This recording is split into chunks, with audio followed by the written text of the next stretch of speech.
Hi friends, welcome to my channel. నేను మీ హేమ. మీ అందరికీ work నేర్పిస్తానని చెప్పాను కదా. అలానే ఇవాళ నేను మార్బుల్ డిజైన్ ఒక శారీ చేశానమాట.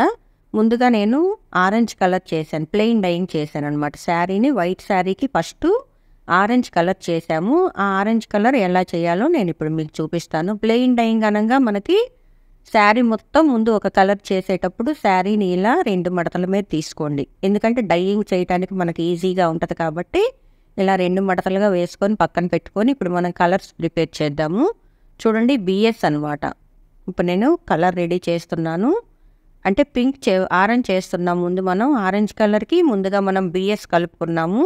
బిఎస్ అనేది నెఫ్తాలు 5 స్పూన్లు తీసుకుంటే కాస్టిక్ కూడా 5 స్పూన్లు తీసుకోవాలి. చూడండి, ఇది వేడి నీళ్ళలో కలుపుకోవాలి. ముందుగా కలర్ కలిపిన తర్వాత వేడి నీళ్ళు పోసుకొని అది కరిగిన తర్వాత ఒక 1 లీటర్ వాటర్ తీసుకొని అందులో కాస్టిక్ వేసుకుంటున్నాం మనము. ఇది నెఫ్తాల్ కలిపే విధానం అనమాట. ఇప్పుడు బేస్ కలుపుతున్నాము. ఆరెంజ్ జీసీ కూడా ఒక 5 స్పూన్లు తీసుకుంటున్నాను. 5 స్పూన్లు కలర్ వచ్చేసి మనకి 2 చీరలకి 3 చీరలకు వస్తుందండి. చూడండి, వాటర్ పోసి బాగా కలుపుకోవాలి. ఈ కలర్ బాగా కరిగిన తర్వాత అప్పుడు ఆలం అనే కెమికల్ యాడ్ చేయాలన్నమాట. ఆలం మనం ఎంతైతే కలర్ తీసుకున్నామో అంత ఆలం కూడా తీసుకోవాలి. నాదంటే పెద్ద స్పూన్ కాబట్టి నేను 2 స్పూన్స్ తీసుకున్నానండి. మీరు చిన్న స్పూన్ అయితే ఒక 5-6 స్పూన్లు తీసుకోండి. చూడండి, 2 స్పూన్లు ఆరెంజ్ జీసీకి 2 స్పూన్ల ఆలం యాడ్ చేశాను నేను. తర్వాత ఒక 1 లీటర్ దాకా వాటర్ యాడ్ చేసుకోవాలి. 1 లీటర్ వాటర్ పోసుకున్న తర్వాత ఇప్పుడు మనం సోడియం నైట్రేట్ కూడా వేసుకోవాలండి. 1 స్పూన్కి సగం స్పూన్ మాత్రమే సోడియం నైట్రేట్ వేసుకోవాలి. తర్వాత యాసిడ్ అనమాట. యాసిడ్ 2 స్పూన్లు తీసుకుంటే 2 స్పూన్ల యాసిడ్ తీసుకోవాలి. 1 స్పూన్ తీసుకుంటే 1 స్పూన్ యాసిడ్.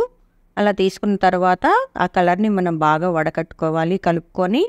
ఇప్పుడు మనం 2 టబ్బుల్లో వాటర్ తీసుకున్నాము. ఒక దాంట్లో నెఫ్తాలు, ఒక దాంట్లో బేస్ కూడా పోసుకొని డై చేసుకుందాం నీట్గా.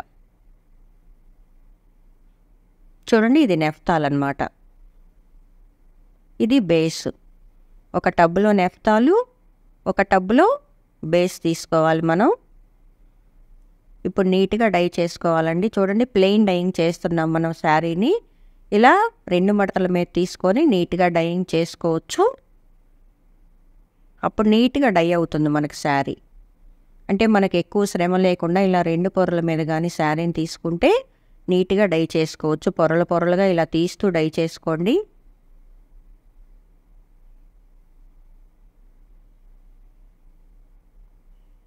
చేతికి గ్లౌజులు వేసుకోవటం మాత్రం మర్చిపోకండి. నా వీడియో స్కిప్ చేయకుండా చేయండి. కలర్స్ కలపటం కానీ, డైయింగ్ చేయటం కానీ, డిజైన్స్ కట్టడం కానీ నీట్గా నేర్చుకోవచ్చు. మీరు పర్సనల్గా యూనిట్ పెట్టుకోవాలి, నేను బిజినెస్ చేసుకోవాలి, నేను మీ దగ్గర నేర్చుకుంటాను అంటే యూట్యూబ్లో కాకుండా పర్సనల్గా మీరు నా నెంబర్కి కాల్ చేయండి. ఎలా నేర్చుకోవాలి ఏంటి అనేది చెప్తాను. చూడండి, డై అయిపోయింది. ఇప్పుడు మనం వెంటనే కూల్ వాటర్లు వేసేసుకోవాలన్నమాట. ఫస్ట్ నెఫ్తాల్లో డై చేసాం, తర్వాత బేస్లో డై చేసిన తర్వాత మనకి ఆరెంజ్ కలర్ అనేది వచ్చింది. ఇప్పుడు మనం దీన్ని మార్బుల్ డిజైన్ చేద్దాము. ముందుగా డిజైన్ కట్టుకోవాలి మనం. చూడండి, చీరని 4 మడతల మీద తీసుకొని కింద పరుచుకున్నాను నేను. ఇప్పుడు డిజైన్ అనేది ఎలా కట్టాలో చూపిస్తాను. చూడండి, మధ్యలో ఇలా పట్టుకొని ఇలా రౌండ్గా చూడండి, సర్కిల్ అలా ఫామ్ అవ్వాలి నీట్గా. శారీ మొత్తం ఇలా మడుచుకుంటూ వెళ్ళాలి. నీట్గా వస్తుంది. నేను ఎలా చెప్పానో అలా చెయ్యండి. నీట్గా డిజైన్ అనేది చాలా చక్కగా వస్తుంది. చూడండి, ఇలా మొత్తం మడిచిన తర్వాత ఇప్పుడు రబ్బర్ బ్యాండ్లు వేసుకొని మనం దాన్ని స్టిఫ్గా చేసుకోవాలి. ఎన్ని రబ్బర్ బ్యాండ్లు పడితే అన్ని రబ్బర్ బ్యాండ్లు వేసుకోవచ్చండి. చూడండి, ఇలా రబ్బర్ బ్యాండ్ వెడల్పుగా తీసి నీట్గా డిజైన్కి ఇలా పెట్టేసి గట్టిగా ఒత్తితే మనకి క్లాత్ అంతా నీట్గా రౌండ్గా పెట్టేసుకోవాలండి రబ్బర్ బ్యాండ్లు. మనకి ఎక్కడా కూడా క్లాత్ అనేది విడిగా లేకుండా నీట్గా రబ్బర్ బ్యాండ్లు బాగా మనం రబ్బర్ బ్యాండ్లు పెట్టిన తర్వాత క్లాత్ అంతా కూడా గట్టిగా ఉండాలన్నమాట. ఎందుకంటే మనకి వాటర్ మొత్తం మనం ఇంకో కలర్లో డై చేస్తున్నాం ఇప్పుడు. మీరు కానీ ఈ లూజ్గా ఉంటే లోపలికి కలర్ అంతా వెళ్ళిపోయి మనకి డిజైన్ అనేది సరిగా కనపడదన్నమాట. కాబట్టి నీట్గా రబ్బర్ బ్యాండ్లు పెట్టేసుకొని డిజైన్ చేయాలి. అప్పుడు మనం కట్టిన డిజైను నీట్గా అందంగా కనిపిస్తుంది. ఓకే, ఇలా మీరు కూడా వర్క్ నేర్చుకోవాలంటే నేను పైన ఇచ్చిన నెంబర్కి కాల్ చేయండి. ఓకే, చూడండి ఇప్పుడు మనం వ్యాట్ కలర్ గ్రే కలర్ కలుపుతున్నాను. నేను 2 స్పూన్స్ గ్రే కలర్ తీసుకున్నాను. ఇందులో హాట్ వాటర్ తోటి చేయాలండి. ఇది హాట్ వాటర్తో కలుపుతున్నాం అన్నమాట. కలర్ బాగా కలిసిన తర్వాత కొంచెం హాట్ వాటర్ పోసుకొని అందులో మనం 2 స్పూన్లు కలర్ తీసుకున్నాం కాబట్టి 4 స్పూన్లు హైడ్రోస్ వేస్తున్నాము. అంటే 1 స్పూన్కి 2 స్పూన్ల హైడ్రోస్ తీసుకోవాలి. నేను 2 స్పూన్లు కలర్ తీసుకున్నాను కాబట్టి 4 స్పూన్ల హైడ్రోస్ తీసుకుంటున్నాను. ఈ కెమికల్స్ అవి అన్నీ కూడా నీట్గా వాడుకోవాలండి. ఎలా పడితే అలా వాడొద్దు, చేతులు కూడా పెట్టొద్దు. కెమికల్స్ కదా, మీకు కొంచెం ఇబ్బంది అవుతుంది. అలానే హాట్ వాటర్లో కూడా కొంచెం కెమికల్ వేసుకోవాలండి.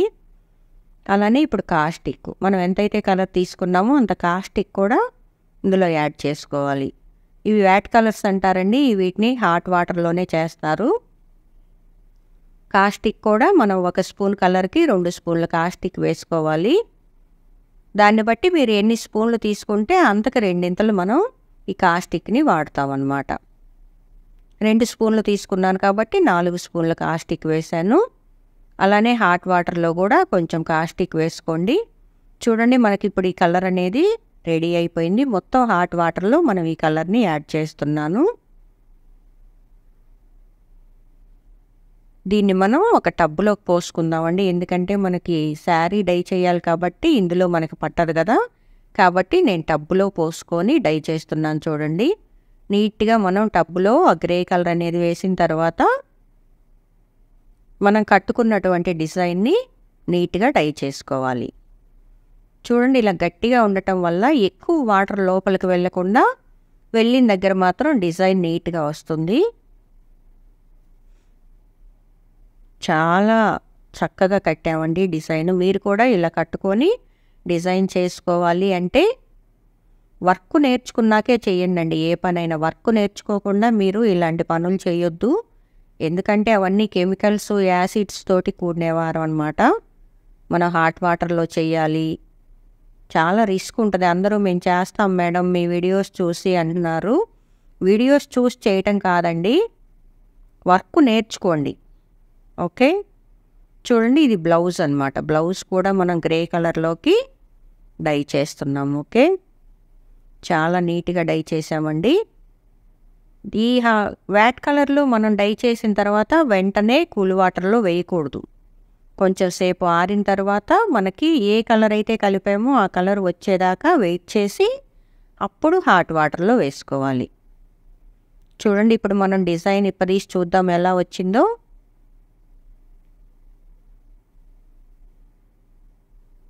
ఈ రబ్బర్ బ్యాండ్లన్నీ కూడా తీసేసి మనం శారీని ఓపెన్ చేసి చూద్దాం. మనం కట్టిన డిజైను ఎలా వచ్చిందో చూద్దాం. చూడండి మధ్యలో మనం సర్కిల్ లాగా ఫామ్ చేశాం కదా, చాలా నీట్గా వచ్చిందండి డిజైను. మీరు కూడా ఇలా వర్క్ నేర్చుకోవాలి అంటే నేను పైన ఇచ్చిన నెంబర్కి కాల్ చేయండి. అలానే వర్క్ నేర్చుకోవాలని ఎస్ అని కామెంట్ పెట్టండి. ఎందుకంటే మీలాగా వర్క్ నేర్చుకోవాలి అనుకునే వాళ్ళకి నా వీడియో రీచ్ అవుతుంది. చాలామంది వర్క్ నేర్చుకునే అవకాశం ఉంది కాబట్టి ఎస్ అని కామెంట్ పెట్టడం మాత్రం మర్చిపోకండి. నా వీడియో మీకు నచ్చినట్టయితే లైక్ చేయండి, షేర్ చేయండి, నా ఛానల్ని సబ్స్క్రైబ్ చేసుకోండి. ఓకే, ఇలానే మరిన్ని డిజైన్స్, మరిన్ని వీడియోస్ మీకోసం అందించడానికి ట్రై చేస్తాను. చూడండి నీట్గా సుడిగుండంలాగా, అంటే మనకి ఒక వాటర్లో సుడిగుండంలాగా రెడీ అయిపోయిందనమాట. అది చాలా అందంగా ఉందండి. ఒక లైక్ కొట్టడం అయితే మర్చిపోకండి. Okay, thank you.